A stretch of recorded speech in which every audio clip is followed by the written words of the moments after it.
শ্বশুর আব্বার পছন্দের খাবারগুলো রান্না করতেছিলাম আর তো ভিডিও করতেছিলাম। কেই বা জানতো যে এই খাবারগুলো তার শেষ খাবার হবে। আসসালামু আলাইকুম, সবাই কেমন আছেন? আশা করি সবাই ভালো আছেন। আলহামদুলিল্লাহ আমিও ভালো আছি। তো পা মুচকে যে পড়ে গিয়েছিলাম, তো ভাবতেছিলাম যে ডাক্তারের কাছে যাই। একদিন পরে আমি ডাক্তারের কাছে যাচ্ছিলাম, তো পাটা একটু ফোলা আর ব্যথা, হাঁটাহাঁটি করতে পারতেছিলাম না। তো রাস্তার মধ্যেই কিন্তু আমার শ্বশুরের সাথে আমার দেখা হয়েছিল।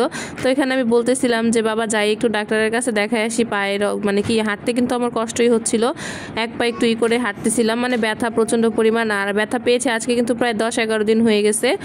আর এই ভিডিওটা কিন্তু অনেক দিন আগের করাই, মানে এই ভিডিওটা গত সোমবারের করা ভিডিও। তো বাসায় আসলাম, বাসায় আসার পর এই তো রান্নাবান্না করতেছিলাম। তো এখানে চিংড়ি মাছ দিয়ে লাউ রান্না করব। আসলে সব কিছু আমার শ্বশুরের পছন্দের খাবার রান্না করেছিলাম। উনি বাজার করে এনেছিল, বলেছিল যে এইভাবে রান্না করতে। আমি সেম ওইভাবেই রান্না করে দিয়েছি। মা বলেছিল যে রুই মাছ দিয়ে কি লাউ রান্না করবে, পরে আমার শ্বশুর বলল যে না, লাউ দিয়ে চিংড়ি মাছ দিয়ে রান্না করো। বেগুন এনেছিল, বেগুন দিয়ে গুঁড়া মাছ খাবে, আর করলা ভাজি খাবে। আমি যেহেতু ভিডিও করি, তো আমার তো সব রান্নাবান্না আমি ভিডিও করি, কিন্তু এই রান্নাবান্নাগুলোই কিন্তু আমার শ্বশুরের শেষ খাবার ছিল। সেই খাবার দাবারগুলো খেয়ে কিন্তু যখন দুপুরে ঘুমিয়েছিল, ঘুমের মধ্যেই ঘুমিয়েছিল, তো প্রায় 2টার পর দিয়ে, তবে প্রায় 4:45টার দিকে হয়তো সে চলে গিয়েছে আর কি, আল্লাহ নিয়ে গেছে তাকে। ঘুমের মধ্যেই আচমকা চলে গেছে। আসলে এই যে আমি রান্নাবান্না করতেছি কিন্তু তখন 12টা বাজে। তো 12টা বাজে রান্না বসাই দিছি, প্রায় আমার 1টার পর দিয়ে রান্না শেষ হয়ে গেছে। আমি কিন্তু হাতে মাখিয়ে তারপর বেগুনটা রান্না করব একদম। আর গুঁড়া মাছটা পরে দিয়ে দিয়েছিলাম, একদম ছোট মাছ ছিল তাই। তো এই খাবারটাই কিন্তু আসলে বলেছিল এইভাবে রান্না করে দিতে। তো এইভাবে সব কিছু রান্না করে দিয়েছিলাম। ধনিয়া পাতা এনেছিল, তো ওই ধনিয়া পাতা লাস্টে নামানোর আগে দিয়ে দিয়েছিলাম।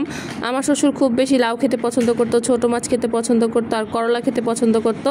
তো করলা ভাজিটা আর ওইভাবে আমি ভিডিও করি নাই। দেন আমি ইফতার বানাইতে চলে আসি প্রায় 3:30টার দিকে। তো ইফতার বানানোর পর্যায়ে যখন আমি ঘরে যাওয়া আসা করতেছিলাম, তখন দেখতে পারলাম যে বাবা জানি কিভাবে শুয়ে আছে। তো আমার কাছে না একটু খটকাই লাগলো যে বাবা তো কখনো এইভাবে শুয়ে থাকে না, মানে আমার শ্বশুর আব্বা সেইভাবে কেন শুয়ে আছে। কিন্তু সে তখনই চলে গিয়েছিল, আমরা বুঝতে পারি নাই। একদম নর্মালি কোনো আওয়াজ না, কথা না, একদম চুপচাপ, মানে সব কিছু ছিল।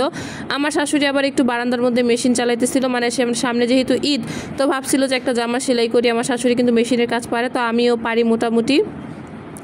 তো এইটা ভেবে আসলে যে বাবা ঘুমাইতেছে, কেউ ডিস্টার্ব না করে, কোনো আওয়াজ না হয়, মা বারান্দার মধ্যে মেশিন নিয়ে চালাইতেছিল।